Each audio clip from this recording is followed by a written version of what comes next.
Hello viewers, me na Justice AM Tishan from KID-AFAN Discoveries, and this is your program Salone Discoveries. Every Thursday inside the week, the Ministry of Information and Communication can host agency, ministry and departments, and we can come every Thursday inside the week for can update the public with what's in the different ministry, departments and agencies can don't they do. Well, today again we then also for come witness the weekly press briefing we can come out from the Ministry of Information and Communication. I will also want to thank the Ministry of Transport for organizing this. It's a great opportunity for us to tell our story here today. Yes, the outline of my presentation is thus. I will provide a brief description of the Port of Freetown, which is the headquarters of Sierra Leone Port Authority. I will provide institutional profiles of the areas we control itself. As you all know, the Port of Freetown, Queen Elizabeth II is located at the east end of Freetown, Town. It has a protected anchorage. What does that mean? I know you'll be telling the story. A protected anchorage is a system wherein there is no need for breakwater. If you go to Conakry, for example, for them to construct a port, they needed a breakwater so that they will reduce the tide so that vessels can anchor safely. For us in Sierra Leone, because of the nature of the port and because of what we inherited from God, if you like, the port is very, very natural, and we don't need anything like a breakwater, so vessels can back there safely without the need for breakwater. The port has a protected anchorage. Yes, the port has 7 berths, 4 very large warehouses, and a container stacking area of over 50,000 square meters. I mean, if you compare this with other countries, Conakry has a larger, the port of Conakry has a larger stacking area than us, but maybe we'll come to that later on. So the total area of the port is about 86.6 1964 Act, which was passed in 1964. It has been amended a little in 91, 2002, and 2006. It is very, very old. I'll come to that later on because it's a challenge for us.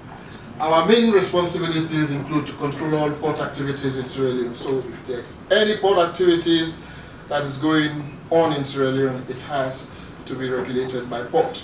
But we also have our own regulators. I think they will be speaking after my presentation. We operate. I mean, the main responsibilities are taken from the 1964 Act. We don't per se operate the port. We regulate the port, but I have to state it as it is in the mandate. This includes the Port of Freetown and the Kisi oil jetties. There are 2 jetties there now, the KOJ and also the APP jetty, so we oversee their operations. We also have smaller ports, the Port of Niti, Niti 1 and Niti 2, and Pepel, which are managed by private mining companies. Vision and mission statement. Our vision, I mean, where do we want to see the organization go, or what do we do? The objective of the organization is to regulate port sector and deliver effective and efficient services that facilitate trade. And in to foster economic growth in a safe and secure environment. Of course, port is a platform that can act to facilitate trade. I mean, if you hear about NRA making trillions of loans or billions of new loans, it is because we provided the platform for them to operate efficiently. Our mission statement is SLPA is committed to provide, operate and maintain and improve and regulate port facilities to better serve the public interest. I mean, that is our vision, our mission. Our core values: accountability, reform and transform SLPA to a modern port. I mean, the look of SLPA doesn't augur well. I mean, if you look at other ports, not our neighbors, other ports around the world. I mean, we want to, by the time I leave, I'm very, very happy that Mr. Sebon kind of mentioned that. I mean, you don't have to build an institutions around individuals. You build institutions that will subsist whether you are there or not. I mean, that is my take in terms of accountability. Reform and transform SLPA to a modern port. I mean, that can be comparable to any port in Europe, for example.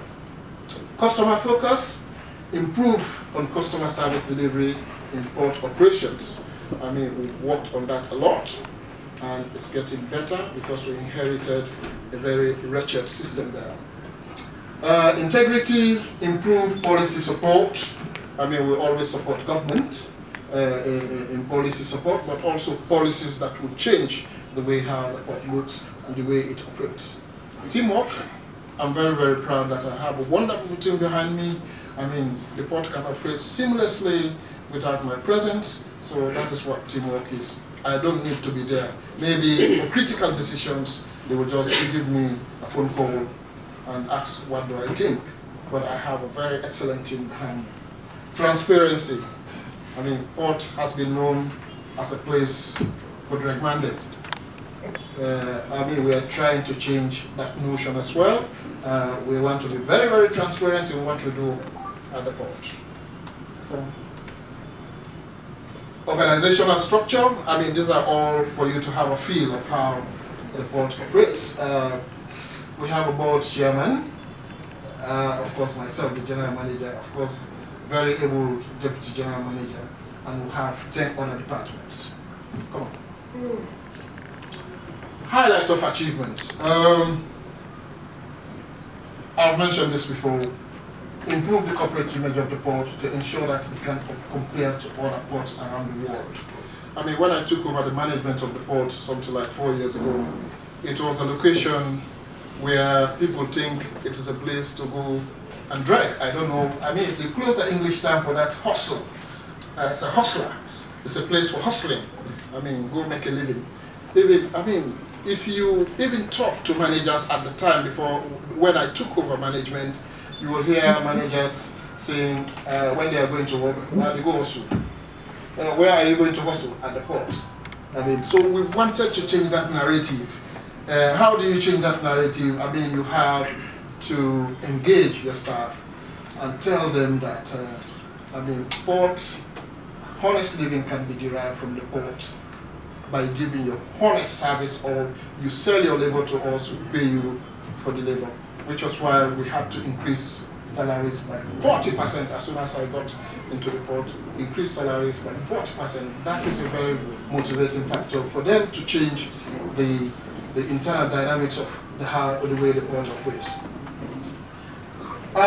When we came to the port was on the verge of being blacklisted because we've never passed what is called the ISPS code. This is a system wherein the US Coast Guards come to the port, of course with our regulators, SLMA, they come to the port and audit our security system to make sure that it is comparable to any other port around the world. So what we did, for us to meet that criteria, we had to develop a new port security facility plan. That is a condition for the audit. So we had to do it ourselves, because if we kind of hire a consultant, it would cost us, and at the time we were really cash strapped. So we had to pick the brains of the staff that were there. So we developed one. Thankfully, SLMA helped us a lot in that, and we were able to get it accreditation from SLMA. Thank you very much, SLMA, for that. Yes, next. Also, we had to create the awareness. These are just soft achievements that you don't see at all. These are soft achievements. The ISPS training and certification of what users on ISPS code. I mean, we had to organize training within the port itself to make people aware of ISPS code, so that when the auditors come, we will all be on the same page.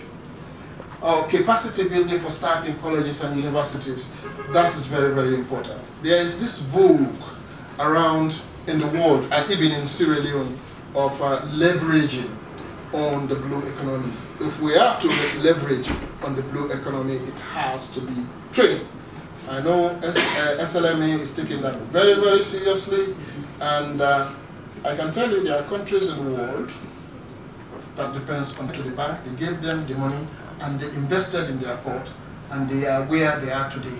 It is the most developed country in Southeast Asia because of their port, because they invested in their own capital, human resource, local human resource, and they plowed, back their profits into the port, and they are the most developed country in Southeast Asia. I was there a few months ago. I had a lot of discussions with them to see how we can have them help us in terms of capacity building, because I have similar vision. I want Sierra Leone to become the Singapore of West Africa, for if we can use our resources judiciously. Next. Improve ICT from critical government infrastructure that needs to be invested in. Enactment of the Port and Harbour Bill, which is as printers have mentioned that. One problem is not too much of a problem just now. It's the duplication of supervision by the Ministry of Transport and NCP. So we have two reporting lines. There's always a power play between the Ministry of Transport and NCP. So who do we have to report to? But it's not much of a problem now because it has to deal with placement of jobs. Jobs placement, that's where the problem can arise. But it's much, much better nowadays. Squatters around the port. Squatters around the port, it's a security risk, but they are there. We've tried to remove them. In fact, some of the areas I don't go there because they say if you go there, they'll fang you. The people are very, very Okay, next. The development of a port master plan. This is very, very key.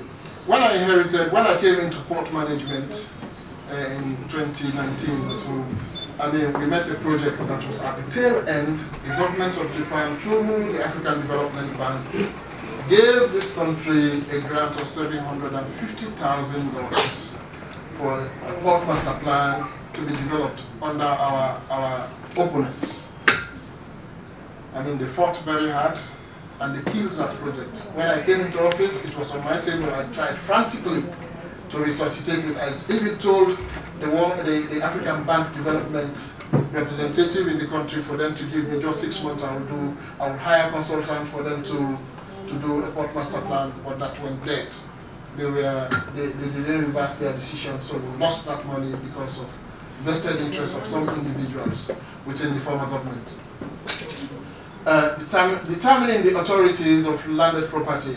This again, we don't, if you go to our act, most of the buildings, all the coastal lines in Freetown and up country, if there is a sea, is owned by the Port Authority.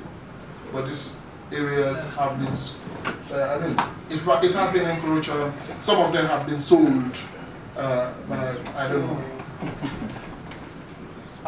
Another challenge that we have is dredging berths to accommodate bigger vessels with draft. You mentioned this. This is very, very important.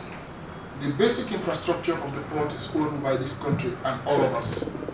But this is a state in which some of the guardians are currently. They are dead or they are dying. If we don't fix this, it will be a disaster in the making. These are guardians that should be protected by something called cathode protection, kind of an electrical charge that reacts to the Well, viewers, as soon as you've done watch and listen, that's now the press briefing will come out from the Ministry of Information and Communication for updates the public concerning what they don't do and also what they plan for do. Me na Justice Tishan, and I want to say plenty. Thank you to my executive producer, Dr. Aissatou Kake Jalo. So till we meet again to another discovery, I want to say peace.